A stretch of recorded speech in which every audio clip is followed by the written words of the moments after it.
তিনিচুকীয়াৰ উপায়ুক্তৰ কাৰ্যালয়ত বাগজান গাঁৱৰ মিলনজ্যোতি যুৱ সংঘৰ প্ৰতিবাদ।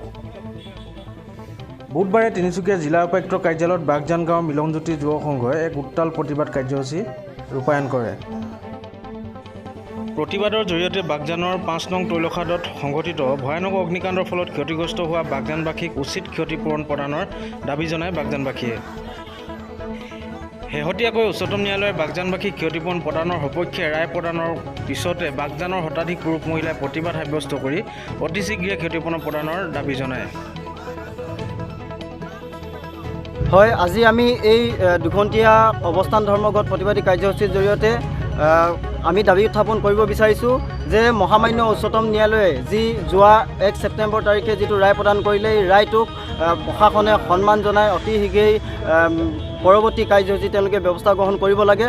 আৰু তাৰ সমান্তৰালভাৱে আমি আন এটা বিষয় উত্থাপন কৰিব বিচাৰিছোঁ যে অইল ইণ্ডিয়া লিমিটেডে তেওঁলোকে আগ্ৰাসনমূলকভাৱে তেওঁলোকে দমন নীতিৰে আচলতে মাগুৰীবিলক ধ্বংসযজ্ঞ চলাবৰ কাৰণে বাৰম্বাৰ প্ৰচেষ্টা অব্যাহত ৰাখিছে। গতিকে এই ক্ষেত্ৰত বাগজান BGN ৫ নং তৈলকূপৰ পৰা নিচেই কাষতে প্ৰায় ২০০ মিটাৰ দূৰত্বত অৱস্থিত মাগুৰীবিলত আন এটা নতুনকৈ তৈল উৎপাদন আৰু খনন কাৰ্য চলাবৰ কাৰণে সাজু হৈছে।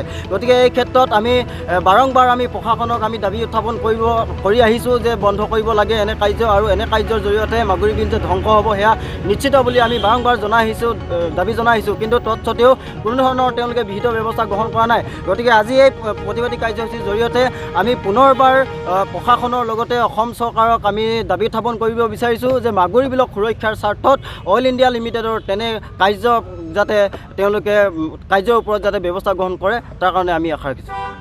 যোৱা 2020 চনৰ 27 মে বাগজান BGR 5ত যি ঘটনা সংঘটিত হ'ল তাৰ পৰিপ্ৰেক্ষিতত NGTয়ে এখন ৰায় প্ৰদান কৰিছিল আৰু আপোনাৰ PB বৰকটকীক লৈ পেলাই সেই আইনখনত দুটা শ্ৰেণীত আমাৰ বিভক্ত কৰিছিল বাগজান গাঁও আৰু কলিয়াপানী গাঁওবাসীক।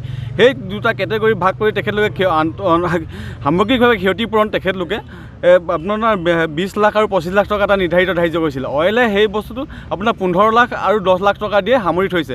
আৰু এতিয়া সেই বিষয়টো আমি দ্বাৰস্থ হৈছিলোঁ উচ্চতম ন্যায়ালয়ত, আৰু সেই উচ্চতম ন্যায়ালয়ে এতিয়া আমাৰ বাগজানবাসী আৰু কলিয়াপানীবাসীলৈ এটা সকাহ প্ৰদান কৰিছে যে এই যিটো ক্ষতিপূৰণৰ বাবদ তেখেতলোকৰ কোনো বাধ্যবাধকতা নাই। সেয়ে কৈছোঁ আমি আমাৰ ক্ষতিপূৰণ অতি সোনকালে আমাক প্ৰদান কৰক।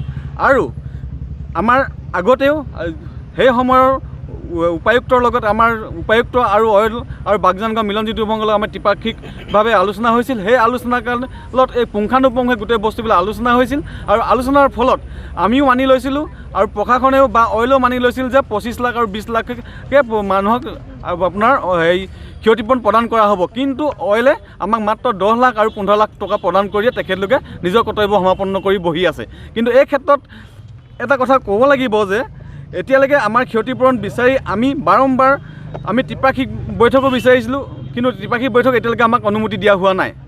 হ'ব।